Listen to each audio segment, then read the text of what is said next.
Pertanyaan pertama, apa perbedaan guru yang mengajar di daerah terpencil dan guru yang mengajar di perkotaan? Perbedaan seorang guru yang mengajar di daerah terpencil dan perkotaan yang paling terlihat yaitu dari segi fasilitas, di mana fasilitas sekolah yang ada di kota itu sedikit lebih memadai daripada yang sekolah yang ada di tempat terpencil. Dengan perkembangan teknologi, fasilitas semakin canggih sehingga sekolah yang ada di daerah terpencil sedikit ketinggalan dibandingkan sekolah yang ada di perkotaan. Pertanyaan kedua, apa pendapat Ibu mengenai jati diri seorang guru? Jati diri seorang guru memiliki sifat-sifat seperti mudah ramah, kemudian mudah akrab, guru mau terus-menerus belajar dengan siswanya, kemudian guru harus menjadi teladan bagi siswanya. Pertanyaan ketiga, menurut Ibu bagaimana tanggung jawab seorang guru terhadap siswa? Tugas dan tanggung jawab seorang guru yaitu mendidik, mengajar, serta membimbing peserta didik atau siswa menuju kedewasaan. Selamat pagi Pak, kami dari mahasiswa Senata Dharma mau menanyakan kepada Bapak tentang Bapak saat menjadi seorang guru. Selamat pagi, silakan. Bagaimana Bapak pertama kali mengajar?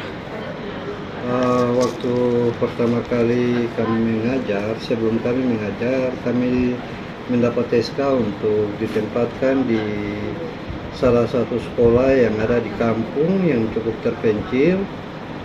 Dan saat kami mengajar, mulai pertama kali mengajar, jujur saja sebagai manusia, apalagi guru muda ya, itu pertama kali cukup gugup juga. Namun kami berusaha untuk menyesuaikan diri untuk bisa mengajar dengan baik sebagai seorang guru. Namun ada beberapa hal yang belum kami tahu. Kami bertanya kepada teman-teman guru yang senior, bagaimana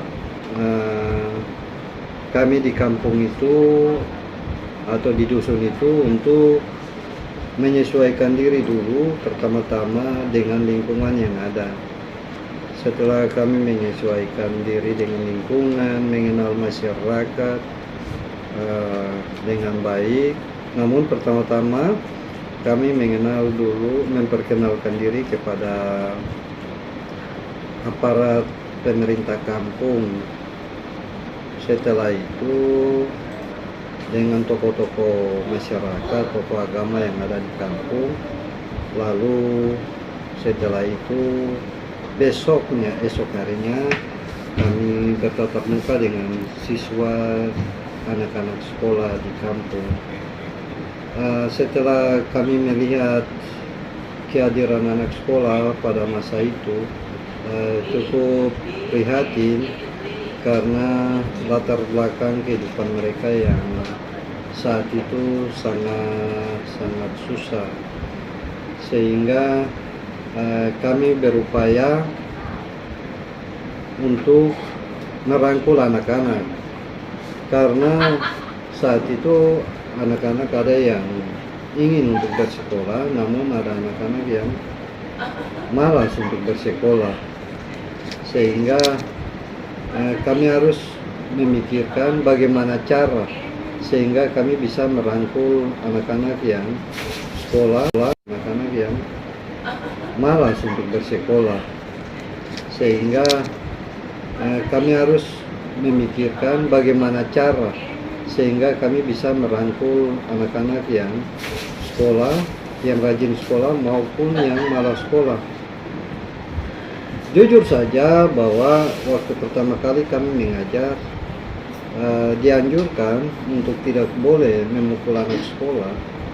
Namun setelah kita lihat kondisi di lapangan, beda antara Pulau Jawa dengan pulau-pulau yang ada di Indonesia ini.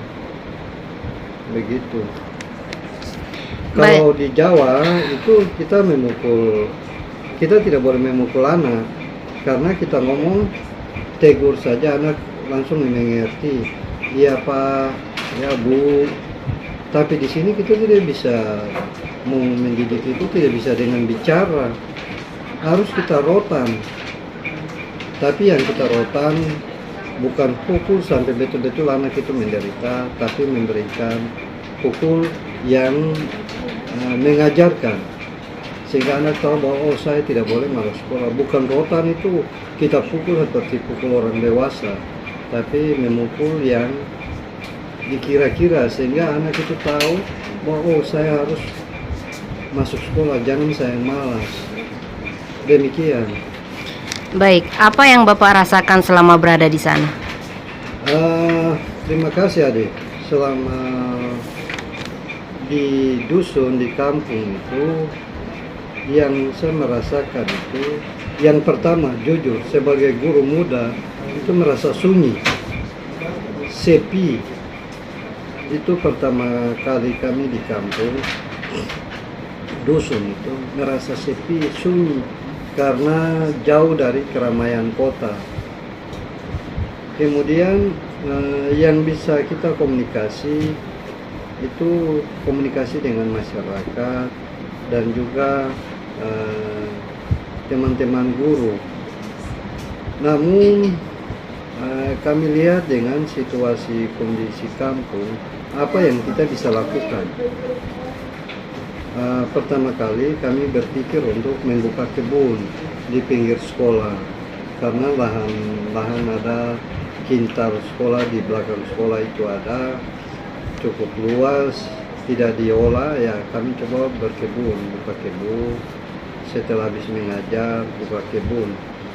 Nah, kemudian anak-anak yang malas untuk bersekolah, kami menyesuaikan, sebab guru begini, seorang guru dia harus bisa menyesuaikan diri dengan lingkungan yang ada di tempat dia berada, sehingga seorang guru itu dia bisa, boleh dikatakan seperti bunglon. Bunglon itu menyesuaikan diri pada lingkungannya. Nah, itu juga sama dengan seorang guru, sehingga kita selain berkebun, mengajarkan teman-teman dan mengajar masyarakat untuk coba berkebun, namun juga kami menyesuaikan diri dengan bagaimana cara menangkap ikan secara tradisional, ikan air tawar, ikan kali, cara menangkap ikan dengan cara tradisional, mengikuti dengan cara yang dilakukan oleh masyarakat. Kemudian berburu di hutan, itu juga kami mengikuti masyarakat. Nah, dengan kami mengikuti mereka memancing, mengikuti mereka berburu ke hutan.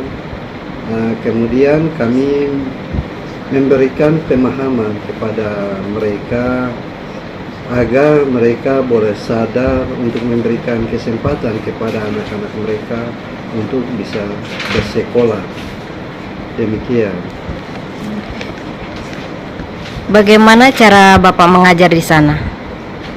Cara kami mengajar di sana pertama kali itu pertama-tama ya, sebagai seorang guru,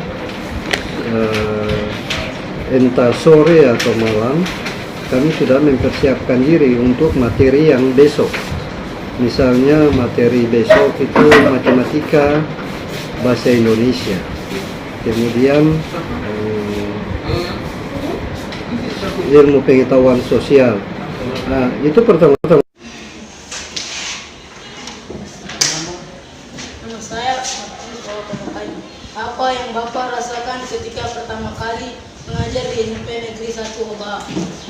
Baik, terima kasih atas kesempatan atau pertanyaan yang Bapak sebagai seorang guru rasakan di SMP Negeri 1 Oba. Itu yang pertama, bangga karena mengajar di sekolah SMP Negeri 1 yang jumlah rombongan belajarnya itu sekitar 679 dengan jumlah ruangan 16. Itu yang membuat seorang guru pertama kali itu bangga dan senang karena bisa berhadapan dengan siswa yang aktif, siswa yang malas, dan membuat kesan yang paling terindah dan suka bolos di sekolah.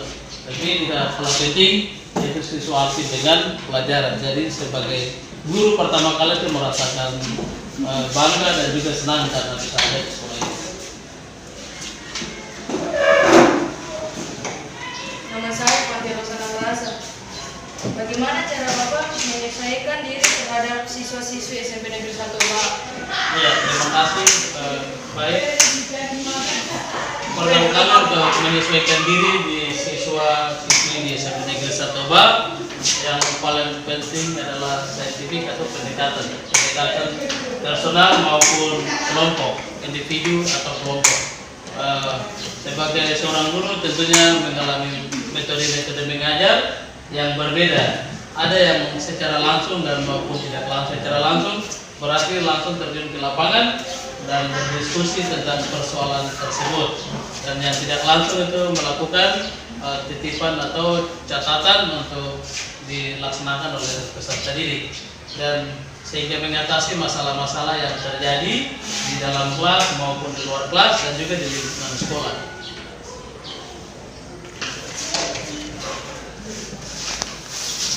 Nama saya Vidiola Berbito. Menurut Bapak, jati diri seorang guru itu seperti apa? Iya, baik. Terima kasih. Untuk seorang guru atau jati diri seorang guru berarti yang pertama adalah menjaga wibawa, mengajar, mendidik, dan membimbing. Kalau membimbing berarti kita mengerahkan, mendidik berarti kita memberikan ilmu atau sebagian pengetahuan yang tertera dalam kurikulum dan juga dalam catatan yang kita catat untuk mengajar sehingga peserta didik dapat memahami apa penjelasan dari materi tersebut. Dan seorang guru juga harus menjaga nama baik satuan guru dan juga menjaga nama baik lembaga satuan pendidikan, sehingga sekolah itu dinamakan sekolah model dan juga kita menjaga kebinekaan kesatuan Republik Indonesia, yaitu Persatuan Guru Republik Indonesia. Jadi itu adalah jati diri seorang guru. Sekian dan terima kasih.